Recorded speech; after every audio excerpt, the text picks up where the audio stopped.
Hello, my friends. The war continues and the challenge of both Ukrainian and Russian territories persists.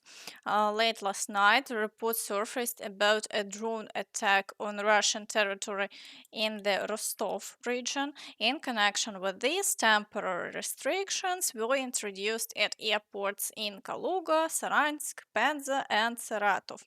It seems that there is movement stirring in Russia, just the way Putin likes it. Meanwhile, Shahed drones have also been spotted over Ukrainian territory. On the front lines, the situation remains extremely challenging, particularly in the Pokrovsk direction. Russian forces continue the attempts to encircle Pokrovsk. They are advancing toward the settlement of Kotlynne, with battles raging in fields, forest belts, and trenches. The Russians are also trying to expand their territory here, launching assaults on Vovkove, Pishane, and pushing from the village of Shevchenko toward Zvirove. Fighting is ongoing also for Solone, Novovasilivka, and there are breakthroughs toward Novoalexandrivka. Additionally, assaults persist on the villages of Zelene, Dachinske, and Lysivka. Near Myrnohrad, the Russians are pushing towards the city's outskirts, attacking the villages of Prominy and Myrolubivka. Activity is at its peak with over 50 assaults recorded in a single day. Preparations for the defense of Pokrovsk are in full swing as Russian forces continue their steady advance to encircle the city. Concerningly, new geolocation maps reveal video evidence suggesting that Russian forces have captured Vozdvizhenka. This is very bad news. If this capture is confirmed, it means Russian troops have advanced closer to the highway leading to Myrnohrad. The distance to the highway now stands at just 3 kilometers and 600 meters.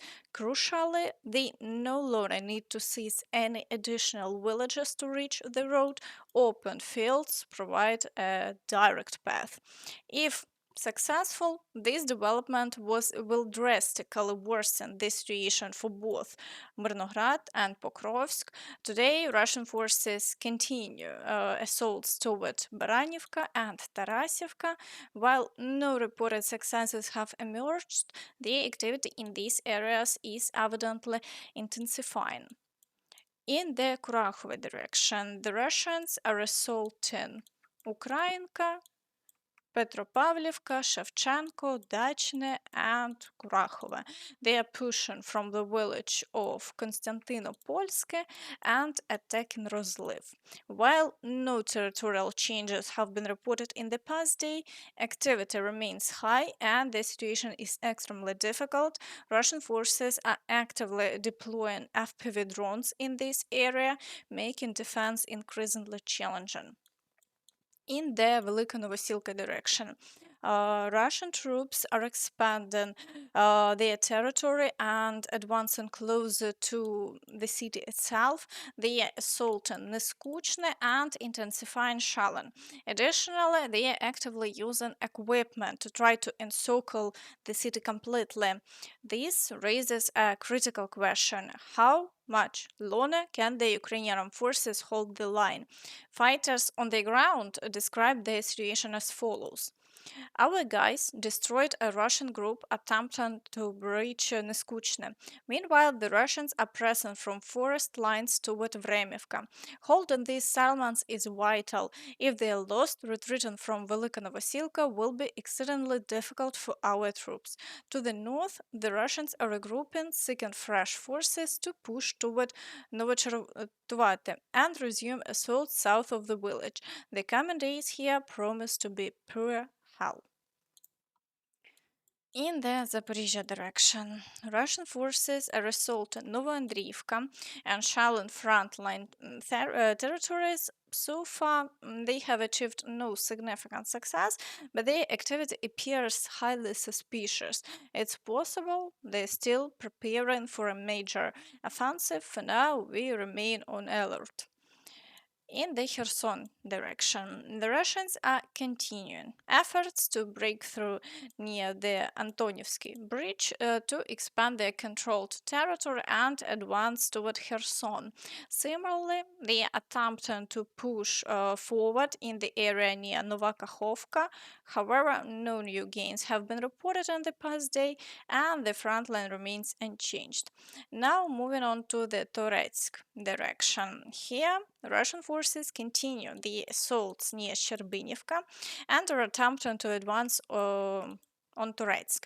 However, the Ukrainian forces have successfully repelled all attacks so far, and despite the challenging situation, the front line remains unchanged. In the Chasiv Yar direction, the Russians continue the assault within the city. They are also trying to capture Stupachki and Pretechene while advancing across the fields toward Bila and Delivka.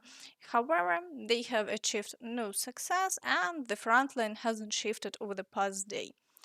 In the Siversk direction, Russian forces continue the assaults on Bilohorivka and Grigorivka. However, the Ukrainian forces have successfully repelled all attacks, causing the Russians to suffer losses without making any progress. In the Lyman direction, Russian troops are assaulting Yampolivka and attempting to advance near the village of Terny. Offensive actions are also ongoing in the Serebryanka forest, but the front line remains unchanged. And now the distance from the outermost front line to Lyman remains at 9 kilometers and 800 meters. In the Borova direction, Russian forces are assaulting Boguslavka and Novakrugliakivka with ongoing battles for Lozova, Zeleny Gai, Першотравневе, and attempts to advance toward Novosergiyevka.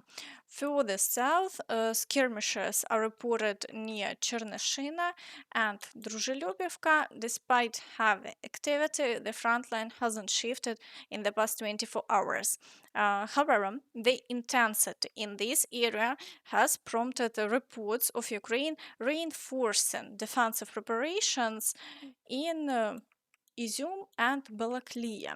It appears likely that Russian forces may break through to Borova and attempt to expand their gains toward Izyum.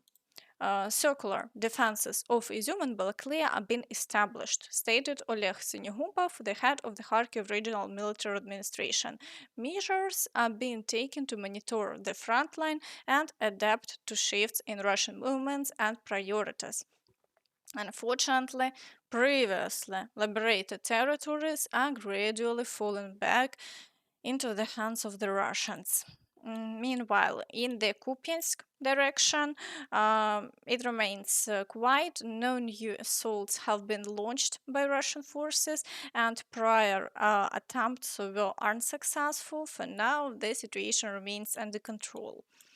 In the Kharkiv direction, Russian forces have reduced the activity with no new assaults reported. Shelling continues but is minimal.